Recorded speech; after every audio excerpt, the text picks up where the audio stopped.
Buenos días a todos. Quisiera empezar por dar las gracias a todos los organizadores de este simposio y a la cabeza de los organizadores, a nuestro profesor, estimado profesor Abdellatif Barbar. Mi comunicación tiene como título Los textos sufíes sobre el mundo imaginal como un posible origen remoto del género de la ciencia ficción.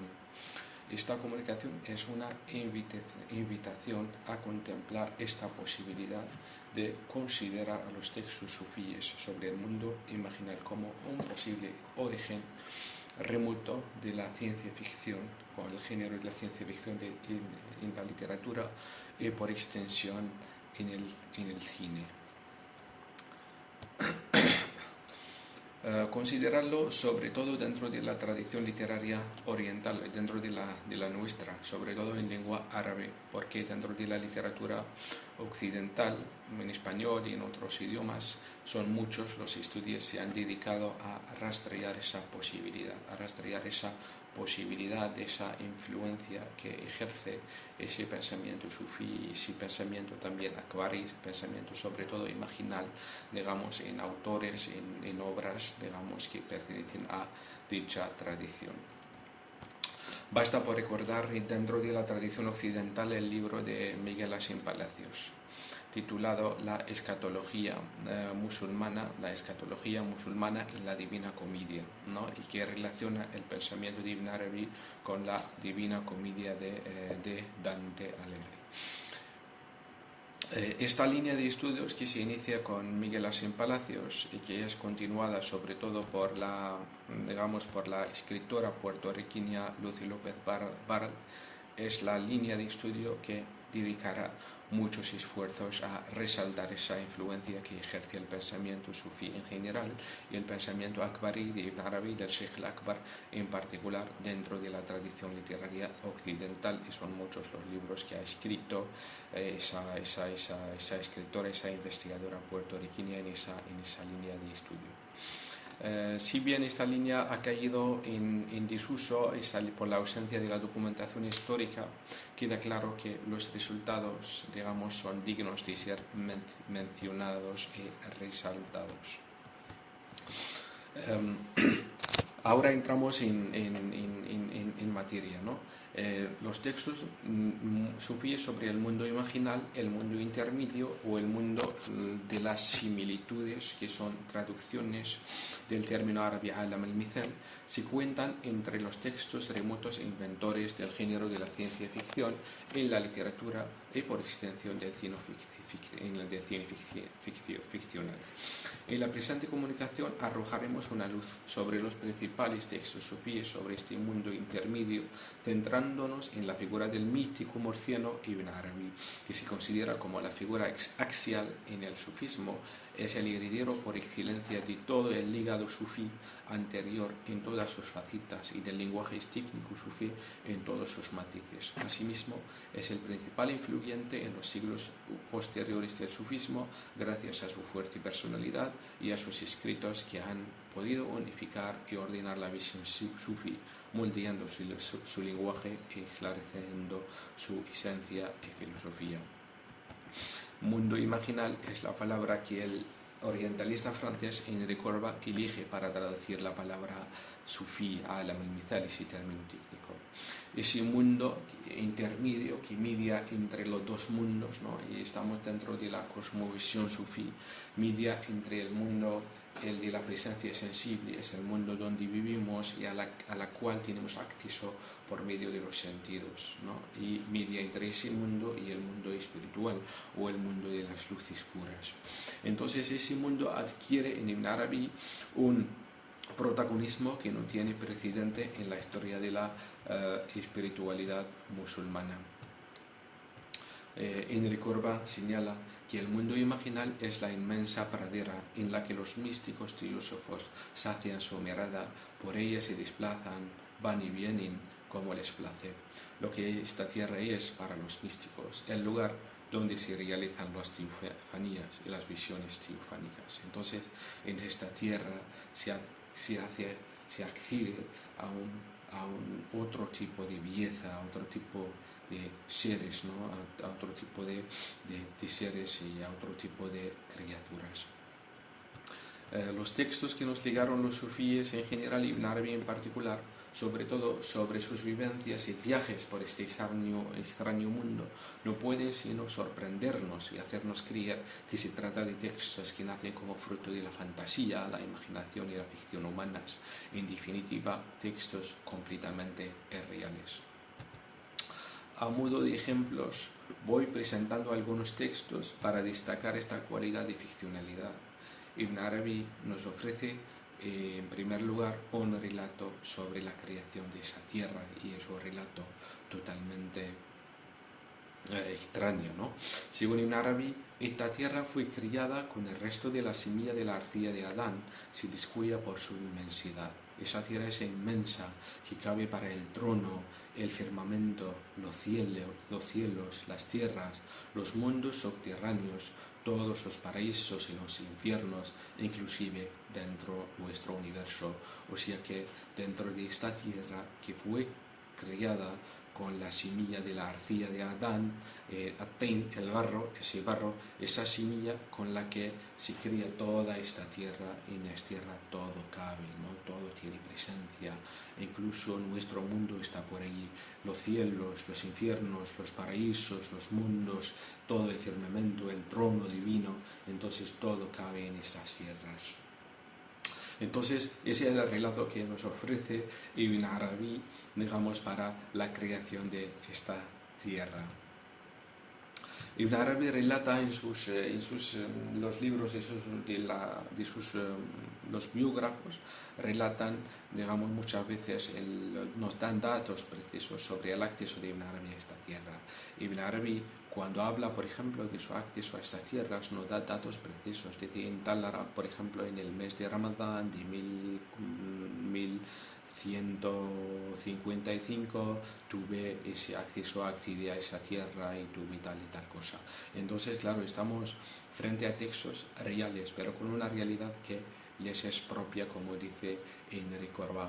Entonces, Ibn Arabi, en otro texto que traduce Enrique Corba, relata que a las entradas de este mundo velan unas criaturas que reciben a los recién llegados y les visten con unos mantos que les permiten sobrevivir a ese nuevo mundo y les acompañan durante su paseo por esta tierra.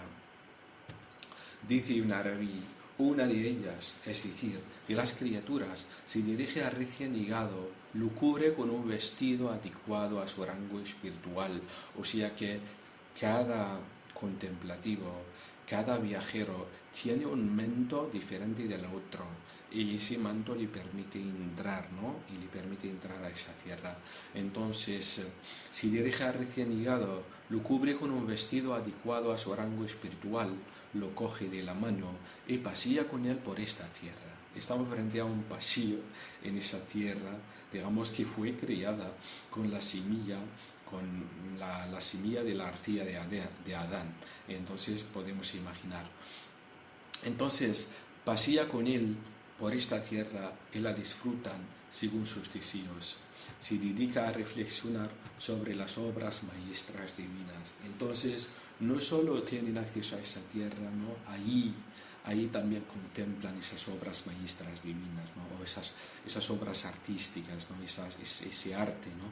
Que encuentran por esta tierra nueva, ¿no? Que Ibn Arabi también llama la tierra de nadie, ¿no? Porque prácticamente es de nadie, ¿no? Y todo el mundo tendrá acceso a esa tierra. Dice, añade Ibn Arabi, no pasa cerca de ninguna piedra, de ningún árbol, de ningún pueblo, de cualquier cosa sin hablarle. Se lo decía, igual que un hombre charla con su compañero. Hablan idiomas distintos, desde luego, pero esta tierra posee como don propio el conferir a cualquiera que entre en ella la capacidad de comprender cualquier lengua. Entonces, el hecho de hacer entrar a esta tierra te permite hablar todos los idiomas posibles, todas las lenguas existentes en esta tierra y poder comprender comprenderlas y, digamos, conversar, tener, digamos, conversaciones con esas criaturas con su propio idioma, con el idioma que esas criaturas hablan. Entonces podemos imaginar ese, digamos, como que esa compañía que ofrecen esas bellas criaturas como hadas, ¿no? Como ángeles, ¿no? Que ofrecen esa compañía al recién llegado, a esas personas que llegan a esas tierras, esa compañía que les ofrecen paseando por esas tierras y conversando con las criaturas de esa tierra. Voy a ofrecer también como ejemplo de la ficcionalidad de esos textos, y la verdad, esos los textos, ¿no? Y los textos que traducen de Corban, que hay otros, ¿no? Que hay otros en árabe que tengo y que voy a presentar en la comunicación, ¿no? En el artículo que se presentará más tarde, unos textos también muy bellos, ¿no? Sobre esa tierra, muy extraños, que ofrecen novedades en ese sentido. Ibn Arabi también ofrece el relato de Ibn Arabi que describe las criaturas y los paisajes de esta tierra, ¿no? En el texto anterior sí que tenemos solo unas criaturas, pero Ibn Arabi ahora nos va a dar unas penetraciones en esta tierra que no pueden sino maravillarnos y hacernos sentir que estamos ante unos relatos fantásticos. Voy a leer ese texto tan bello. Dice: en esta tierra hay jardines, paraísos, animales, minerales, cuyo número solo Dios puede conocer. Ahora bien, todo lo que se encuentra en esta tierra, absolutamente todo, está vivo y habla. Tiene una vida similar a la de cualquier ser vivo, dotado de pensamiento y de palabra. Entonces, en esa dimensión de la realidad, todas las criaturas son seres racionales. No hay seres irracionales, sino solo seres racionales, dotados de pensamiento y de habla, y es por esta razón que el contemplativo puede tener conversaciones con esas criaturas, porque todas hablan y razonan. Y todas están vivas, ¿no? No hay seres inanimados, ¿no? Y desde el sentido que tenemos dentro de esa presencia. Entonces, dotados de vida y de palabra, esos seres ofrecen un paralelismo con los que se encuentran aquí abajo. Y esa también es una idea que, en mi opinión, ha sido explorada en textos así, en textos ficcionales y también en el cine, ¿no? Ese texto, cuando lo llaman el mundo de las similitudes, es porque todo lo que se encuentra aquí, en esta dimensión en donde vivimos, tiene su, digamos, su semblante, ¿no? Tiene su semblante en ese, digamos, en ese nivel existencial, ¿no? En el mundo imaginal. O sea que todo lo que tenemos aquí, incluso yo, incluso los presentes, incluso las cosas que tenemos aquí, tienen presencia en ese mundo, en esa nueva dimensión de la realidad. Entonces, dotados de vida y de palabra, esos seres ofrecen un paralelismo con los que se encuentran aquí abajo, con la diferencia de que en esta tierra celeste las cosas son permanentes, imperecedoras e inmutables, su universo no muere. Es por eso que es una tierra de eterna verdura. Las cosas que allí viven, las cosas que allí existen, no tienen, no mueren, no perecen, son cosas inmarcesibles, que no mueren, son eternamente vivos. Esto es porque esta tierra no acoge a ninguno de nuestros cuerpos físicos. Ahora el autor está explicando el porqué de la no muerte de las criaturas que habitan estas tierras, ¿no? Diciendo que es porque en esas tierras esos son puros espíritus, que no tienen un cuerpo denso, ¿no? Y que es la indensidad, la muerte, la idea de la muerte está relacionada con la densidad del cuerpo, y es por eso que las criaturas no tienen un cuerpo denso, y es por esta razón que no perecen y no mueren y que son eternamente vivos. Esto es porque esa tierra no acoge a ninguno de nuestros cuerpos físicos, hechos de arcilla humana perecedera. Tiene como exigencia peculiar el no admitir más que cuerpos cuya cualidad debe ser homogénea con su propio universo o con el mundo de los espíritus. los místicos penetran en ella con su espíritu y no con su cuerpo material, habitan su habitáculo en carne sobre nuestra tierra y se inmaterializan.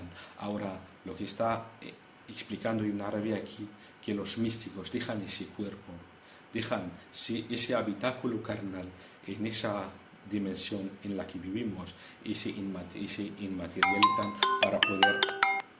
para poder acceder a esa tierra celeste, ¿no? Lo que ya llama Ibn Corba una tierra celeste. Ibn Arabi también ofrece un relato de sus encuentros y conversaciones con las criaturas de esta tierra, y en una de ellas, de modo poético, Ibn Arabi mantiene una conversación con las criaturas, digamos, de estas tierras, en donde estas criaturas le dicen que se abstenga de contemplar la belleza de las regiones superiores del ser, y que él, en su viaje hacia el encuentro divino, su meta es Dios en sí, y no es esa belleza, y que puede que en una de esas, digamos, y puede que él, digamos, se desvíe de su meta y que pierda, digamos, el sentido y que perezca. Entonces, eso lo dice poéticamente en el curso de la Qasida 7 del Torjumán, diciendo: a mí se unieron al pisar la piedra unas